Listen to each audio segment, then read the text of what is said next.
Hello there, lovely people, it's Alex from Nintendo Life here, and huzzah and hurrah, it is finally time for us to do a massive big Zelda-thon and talk about The Legend of Zelda Breath of the Wild. No faffing around this time, let's dive right in with that review, so strap yourselves in, it's gonna be a bumpy one. If Mario's all about precise mechanics and pure fun factor, Zelda is all about storytelling, world building, and that classical trope of good versus evil. However, it could be argued that the evolution of the series has been slow since the release of Ocarina of Time, despite Nintendo's efforts. But all that's about to change with this sucker. Breath of the Wild is still quintessentially Zelda, don't worry about that, but the old formula has been drastically overhauled to the point that it's basically been ripped up and rewritten from scratch. It's the most ambitious Zelda game to date, and thankfully the efforts of 2 years of delays has paid off. The series has as a whole stuck to a template for its narrative, with Link returning at the start of every game to save the land from Ganon, although sometimes things were different. Majora's Mask! This time around things are familiar, yet not as straightforward, accessible yet more mature. Oh, and don't worry, we're not going to be spoiling anything in this review, you've got the Alex guarantee of that, and that's worth having.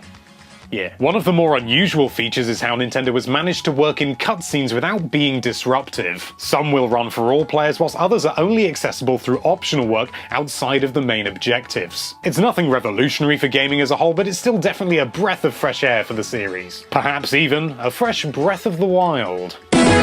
Seemingly key historical information about Hyrule is told through apparently throwaway remarks. You're not just spoon-fed endless lines of exposition over and over again, which successfully follows the idea of show, don't tell, that makes the narrative all the more engaging. Of course, you can experience about zero of the story if you want and just run straight to Ganon, but that's almost guaranteed suicide. The reality of the game is, of course, that the whole thing is a truly open experience. Not just in the sense of the world, but also what you do in it. Right from the start, you can wander off and do just, well, whatever you want, but it's certainly worth sticking around on the plateau that you've no doubt seen countless times before to get a real feel for the game. In many ways, this entire area almost acts like a tutorial, but without actually being a tutorial. And more importantly, you'll be encouraged to experiment as much as possible. You'll learn about cooking food, using Link's various abilities, and how far you can fall without dying. It's all important stuff. And thankfully, despite the daunting amount of freedom on offer, the small instructions that pop up on screen ever so occasionally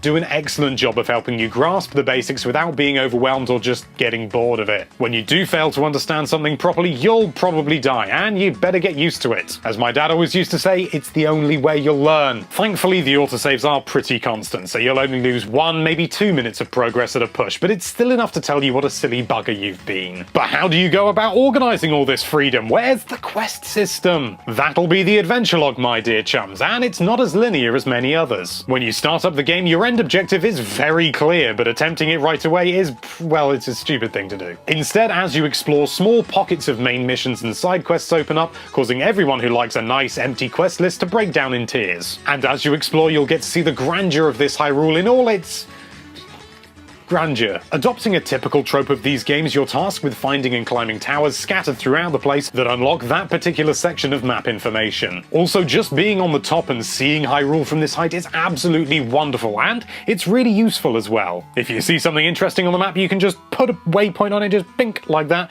and then wander over at your leisure. These tools also help you keep track of what you want to come back to later, resulting in quite a scatty looking map of Hyrule full of pins and waypoints and doodads. Part of the joy in Breath of the Wild is just doing as you please, providing you're well enough equipped. You'll constantly be gathering food, items, weapons, and valuable resources, and by buying and selling goods, you'll be able to indulge in further exploration. You don't have to do any of this, of course, but if you don't put exploration, accumulation of items, and most importantly, survival at the very top of your list of priorities, you're gonna have a very tough time. You have to embrace nature in this game, but also give it a light touch, because if you squeeze too hard, it'll just bite you in the ass. There are also great big nuggets of typical Zelda goodness to be found whilst exploring. Instead of traversing that mountain range, try following a beaten path and eventually you'll come across settlements and other Hylians. Either that or it'll be a bunch of ruins destroyed by, well, I couldn't tell you what.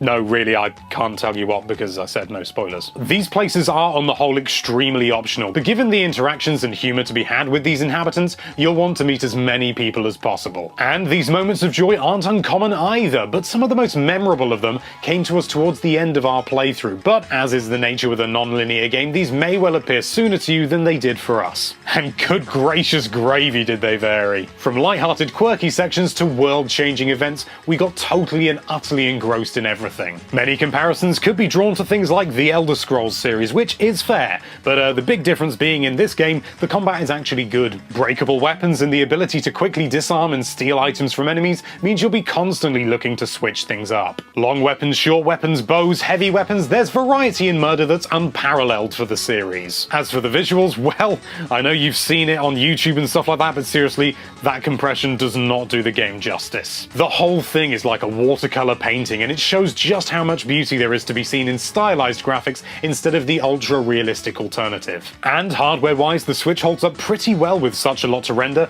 but in larger battles and other processor-heavy situations, you will notice the occasional drop in performance. It's by no means a deal-breaker, but if Nintendo were to patch things up in the future, we certainly wouldn't say no. The Legend of Zelda Breath of the Wild is not only a landmark game for the series, but also just for Nintendo as well. It's the first time the company has properly taken on the open-world genre in a modern sense, and even though it's a bit late to the party, it takes the best of other games like it whilst forging its own incredible strengths to boot. The game is without a doubt an absolute revolution for the series, and that is why we are proud to give The Legend of Zelda Breath of the Wild a 10 out of 10. It's very different, but the soul of Zelda is still very much there, and the end result is just pure magic to behold. This is in the running to be the very best game in the series, and Nintendo's brave efforts and massive risks have really paid off. Thank you so much for watching. If you like this video, then why don't you take a nice, long, deep breath of the wild for that subscribe button, and be sure to check out NintendoLife.com for all sorts of lovely Nintendo-related content.